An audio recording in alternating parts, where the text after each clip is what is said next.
Oke, halo semua. Kami dari kelompok satu yang akan bahas tentang Introduction to Accounting Theory, yang merupakan saya sendiri Alvin Satya Prawira, Misha Dwi, Clarissa Maulensia, dan Cut Mutia Anggreni. Yang pertama terkait overview. Teori pada dasarnya adalah seperangkat ide yang digunakan untuk menjelaskan pengamatan dunia nyata. Menurut Hendrickson, teori adalah prinsip koheren hipotesis, konseptual, pragmatis, yang membentuk kerangka acuan umum untuk bidang penyelidikan. Lalu, teori akuntansi adalah suatu penalaran logis dalam bentuk kumpulan prinsip-prinsip luas yang menyediakan kerangka acuan secara umum yang dengannya praktik akuntansi dapat dievaluasi dan dipadu untuk mengembangkan praktik-praktik baru dan secara prosedur.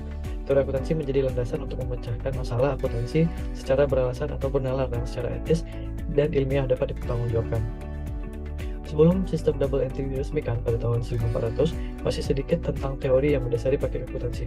Baru pada tahun 1494, seorang biarawan Francisca Francescoli menulis buku pertama yang kita kenal untuk entry ganda seperti yang kita kenal saat ini. Judul karyanya yaitu Summa Arithmetica, Geometri, Proporsi, dan Proporsionalita. Lalu akuntansi pragmatis, periode ini disebut sebagai periode ilmiah umum. Referensinya pada penyediaan tenaga kerja mendorong untuk menjelaskan mengapa para akuntan menghitung seperti yang mereka lakukan, yaitu berdasarkan pengamatan pada praktik. Fokus utama akuntansi adalah penggunaan transaksi biaya historis dan penerapan prinsip konservatisme.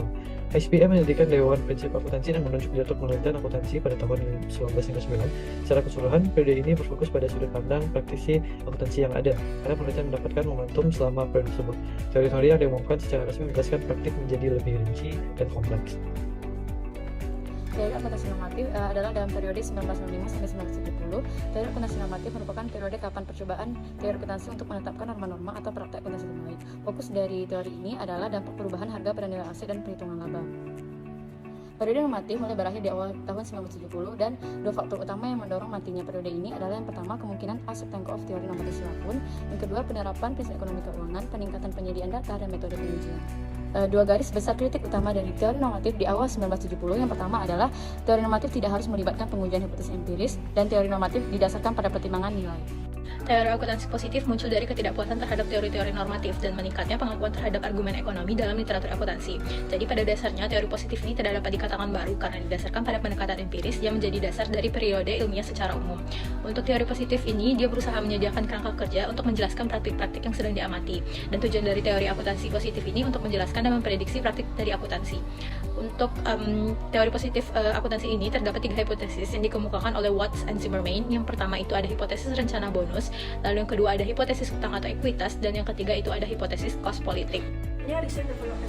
Kepentingan bagi akademik dan profesi dalam pengembangan teori cenderung telah selaras di masa lalu. Penekanan penelitian akademis tetap pada bidang akuntansi positif, sedangkan profesi akuntan pada bidang akuntansi normatif. Kerangka konseptual pada pertengahan 1980-an digunakan dalam upaya memberikan pernyataan sifat dan tujuan dari pelaporan keuangan dan menyediakan kriteria untuk memutuskan di antara alternatif praktik akuntansi yang ada. Sedangkan pada perkembangan terkini adanya harmonisasi internasional mengenai praktik akuntansi melalui IFRS. Kesimpulannya adalah teori akuntansi merupakan alasan-alasan analogis yang terdiri dari prinsip-prinsip yang menyediakan panduan atau acuan sehingga praktik akuntansi bisa dievaluasi. Oke, sekian dari kelompok kami ucapkan terima kasih.